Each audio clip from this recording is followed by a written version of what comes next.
I'm Kyle Mays. I'm the general manager here at the Jamaica Inn Hotel in Ocho Rios. And today we're celebrating World Oceans Day. And if you don't know, the World Oceans Day mantra is one ocean, one climate, one future, together.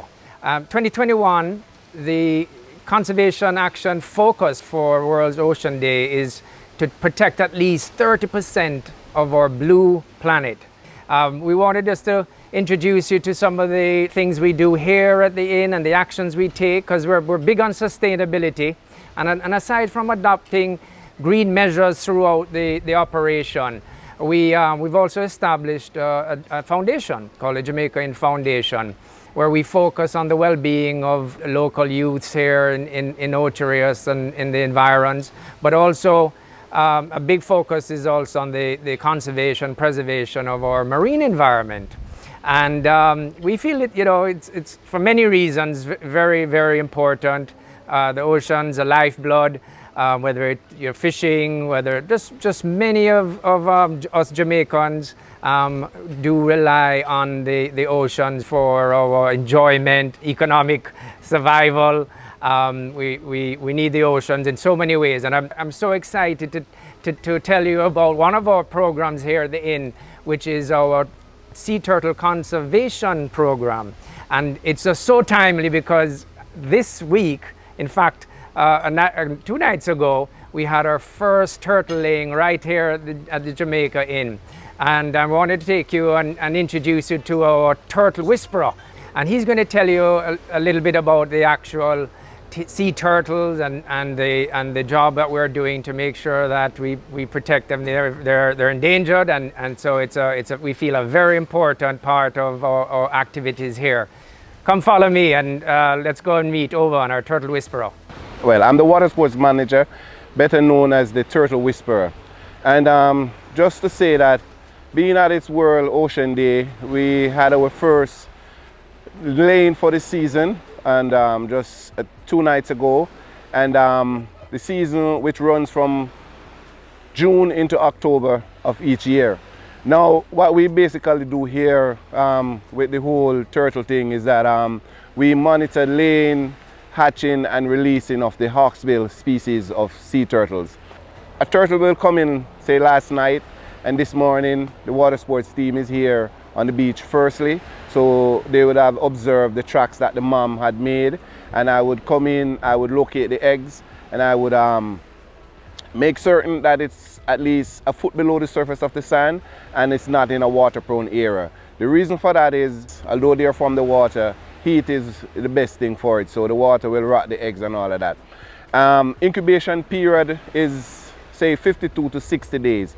So after I check it that morning, making certain that the eggs are at least a foot down and it's not in a water-prone area, I will do some measurements to find it. I will come back in 52 days time, and I'll do an opening of the nest to check the process of the eggs, how far they have reached, and based on what I see there, I will be able to say there will be a hatching in 2 days or in a week, and then I'll cover and come back in such time. Now, we here doing a release, saying that there's going to be a release today, this evening. Normally it will be around 4:30 in the afternoon, and there are reasons for that which I'll explain in a little bit. But each guest here at the hotel will get an invitation in their rooms saying you're invited to a turtle release.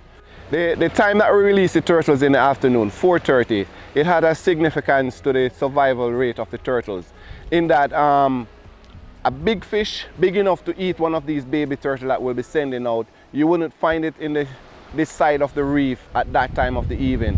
Daytime heating would have caused that fish to be out a mile and a half out at sea for deeper, colder water. So that baby turtle hitting the reef where there is food and shelter. Turtles on their own out in the wild, their survival rate is like 1 in 1,000.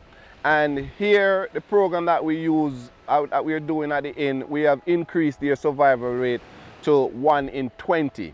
Another important fact is that heat is what determines the sex of the baby.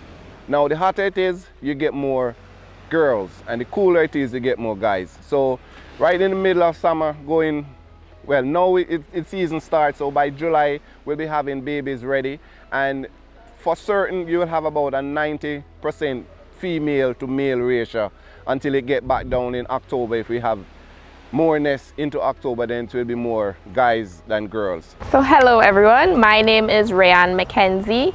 I am the sanctuary manager for the White River Fish Sanctuary. Our motto here is protect, restore and engage, where we protect the environment that's out at sea within the sanctuary. We restore the reefs by coral restoration activities, and we engage the fishing community and wider community about environmental stewardship or awareness. As you can see, we have our sanctuary wardens who are now coming back from patrolling the area to make sure that there's no one within the sanctuary, to make sure that the sanctuary rules and regulations are being upheld. World Oceans Day is important to myself and the sanctuary because it is what we stand for. We dedicate a great deal of our efforts towards coral restoration, just making sure that the important corals aren't extinct. We do our part to restore the coral reefs because we know that coral reefs are very important in terms of keeping our coastline protected, bringing back the fish population so that persons and other fishermen, will have fish to consume for generations to come. So tips for everyone to help take care of the environment and the ocean: reduce, reuse, recycle. You don't have to use plastic bottles, you don't have to use plastic straws. There are so many alternatives. Just watch where you're putting your garbage, recycle what you can, reuse what you can, and then help us to spread the word. A lot of people think of the ocean as this big, dumping ground, or once you put something in there, you won't see it anymore. But the marine animals, they're being affected. The water quality is being affected. So, just help spread the word. I think that's the most important thing that we can do, is educate ourselves and each other. And, just know that one person can't do it alone, but when each and every person makes their small effort, then it's seen on a bigger scale.